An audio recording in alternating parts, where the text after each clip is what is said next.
At the start of the story, we meet a strong man named Finist and his apprentice, Andy. They were heading into the forest to capture a massive wild boar that was wreaking havoc on the villagers' crops. The villagers were fed up with it. Even when faced with this dangerous animal, Finist did not get scared. He told Andy that everyone saw him as a hero, and if he couldn't tame this boar, his reputation would be at stake. He picked up his weapon and attacked the boar, but the minor attacks had no impact. To assist Finist, Andy also attacked the boar with his weapon, but it accidentally went into the boar's nose, waking it from its slumber. Enraged, the boar charged at Andy, but Finist quickly intervened to stop it. Despite using all his strength, he couldn't halt the powerful beast. With minimal effort, the boar tossed Finist into the air and he landed right on top of it. To gain control over the boar, Andy threw a rope to Finist. As soon as Finist caught the rope, the boar began to fly. Finist tied the rope around both the boar's wings and its horns, which brought the boar under Finist's control, and he began to fly it as he wished. Soon, he flew it back to the village. When the villagers saw that even such a huge animal was obeying Finist's commands, everyone started cheering his name. Among these people, there was also a witch named Baba Yaga. She told Finist, "If you are really that powerful, then prove it." She pointed to a large stone blocking water in front of her house and dared him to remove it. Finist said, "I have faced much bigger troubles than this, and the witch has given me such a small challenge." He started telling stories of his bravery. Yaga insisted she wouldn't believe it until she saw it herself, prompting laughter from the crowd. Finist angrily went home. He was very upset with Yaga because now, instead of praising his bravery, people were making fun of him. Now he wanted to prove his strength in front of everyone so that people would start praising him once again. And he suggested that there is a way to do this. It's believed that in the tower ahead, a monster has imprisoned a very beautiful girl, and that girl is a princess. If you defeat that monster and free the princess, your name will be known all over the world. Finist resolved to confront the monster. As night descended, Finist and Andrew set off towards the tower. When he got there, he saw that some warriors had already come to defeat the monster, but they weren't there to seek fame. They intended to rescue the princess and marry her. They all questioned Finist about who would win the princess if they defeated the monster together. Finist replied that he wasn't interested in the princess. He was there solely to make a name for himself. Separately, Finist confided in Andy that he wanted to slay the monster alone and wouldn't wait for morning. Saying this, he went inside the tower through the window. As soon as he arrived, Finist saw the beautiful princess. She asked him, "Have you come here to die as well?" Finist said, "I have come to save you." Hearing this, the girl ran inside. Finist grabbed her hand to stop her. She freed her hand and hid behind a pillar. Suddenly, a snake attacked Finist from behind.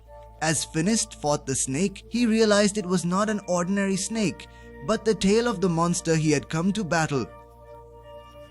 He fiercely attacked the monster, but when his strikes proved ineffective, Finist seized the monster's tail, which resembled a snake's mouth, and attempted to tear it open with all his strength.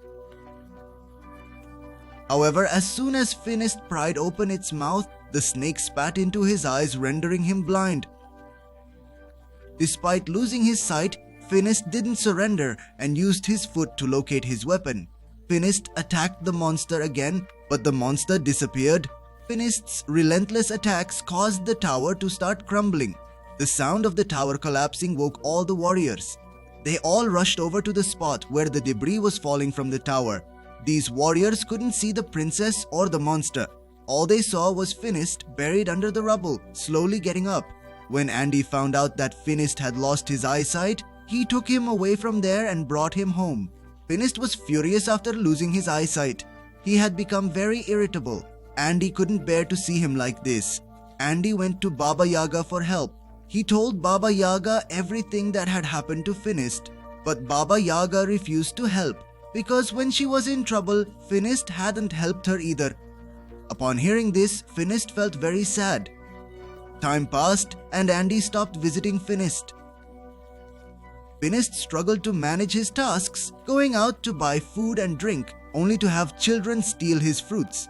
Now, even his money was about to run out. One day, Andy visited Finist's house, and in frustration, Finist told Andy that he had no work for him and suggested he find something else. Hearing this, Andy left. As time went by, Finist's money completely ran out and he resorted to eating rotten fruits from the market. One day, when he couldn't even find rotten fruits, he sat in the market with his basket. Baba Yaga happened to pass by and noticed Finist, so she placed some food items from her basket into his. Before they could converse, a group of robbers attacked the village, killing the villagers. Finist couldn't see, but he could clearly hear how people were dying and suffering. As soon as the robbers came near him, he listened carefully to their voices and attacked them in return. Despite his blindness, he managed to fight off 2 to 3 robbers simultaneously, relying solely on sound. Another robber threw a rope at Finist, but he caught it, pulled the robber off his horse, and beat him up. However, some robbers attacked him from behind and he fell unconscious. When he regained consciousness, he found himself on a ship with his neck and hands tied to a wooden plank. Baba Yaga and many villagers were also aboard. Then we saw that Andy was here too. He was freely moving around on the ship. Baba Yaga asked how he was free, and Andy explained that he had convinced the robbers he was on their side and would help them, while also keeping an eye on the villagers for them. Right now, Andy has a golden lamp that he stole from the robbers. He said he would sell this lamp and make a lot of money. As soon as Andy rubbed the lamp to clean it, a genie emerged. Everyone was startled, including Andy. Hearing the commotion below, a bandit came over, but the genie killed him and threw him up into the air. When the genie approached Andy to ask his wish, Andy simply told him to return to the lamp and the genie complied. A robber then appeared, held a sword to Andy's neck, reclaimed the lamp, and soon the ship reached Arabia. The villagers were lined up to be sold as slaves. A masked man arrived and purchased Finist, Baba Yaga and Andy, taking them to his palace. As soon as they arrived, everyone was amazed to see such a huge palace. There were robots working inside the palace. Even though this was a very ancient era, just then that man removed the mask from his face. He said, "Don't be surprised, I am a scientist and I created all these robots myself." He explained that he had invented many machines to make human tasks easier. Finist shared his story with the man, explaining how he was once a mighty warrior and how his life turned into a nightmare after losing his sight. The scientist said, "I've heard about you and Baba Yaga. This man buys slaves and liberates them."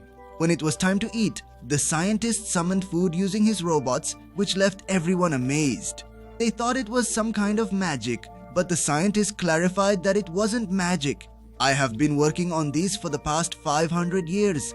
Yaga was astonished and asked how he managed to stay young for 500 years. The scientist revealed that he had developed a chemical that, when consumed, could keep people eternally youthful. He then took the 3 of them to his lab. When they got there, Finist asked, "How did you create this chemical? And if I drink it, will my eyesight come back?" The scientist said, "That won't be possible, but I have something else." He gave Finist a pair of glasses, and with them, Finist was able to see everything again. The scientist believed that science could achieve miracles and those who use magic harm the world. He had created a machine to eliminate these harmful elements. To demonstrate his point, he took out a lamp he had acquired from robbers. Yaga said that this could be dangerous, but the scientist didn't stop. He rubbed the lamp and a genie appeared from it. He activated his machine, which absorbed the genie. He then declared, "See, my invention has eliminated the genie." That night, the scientist learned about a monster on a nearby hill that was terrorizing ordinary people. The scientist insisted on capturing it. When Finist discovered that the monster had a lion-like face and a snake-like tail, he realized it was the same creature that had blinded him. Finist told the scientist, "I will go with you. I need to take revenge on that monster." But the scientist didn't want to put his life in danger. To this, Finist said, "You helped me, so I will help you too." Subsequently, the scientist provided Finist with a gadget that, when placed near the monster, would automatically trap it.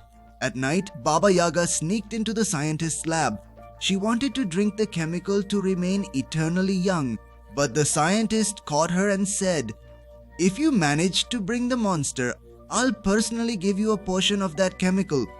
The next day, as everyone prepared to leave, the scientist showed them his spaceship, which could transport them quickly. He taught them how to operate it.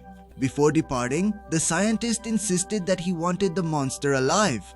The scientist had also improved Finist's weapon. Now it had a button that, when pressed, could do everything that an ordinary weapon couldn't do before. They boarded the flying saucer and embarked on their journey, soon arriving at the mountain where the monster resided. After searching for a long time, Finist finally found the monster's footprints. The footprints led into a cave.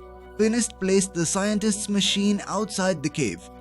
Finist knew that he didn't have to kill the monster, just capture it. So he calmly went inside, challenged the monster with his weapon, and then came back out. As he emerged, he accidentally hit his head on a tree and fainted. The monster also came out of the cave. Before the monster could harm Finist, Baba Yaga swiftly activated the machine, releasing chains that pulled the monster inside. Yaga then pressed the lever again, shutting down the machine. Shortly after, Finist regained consciousness, and they all began their return journey.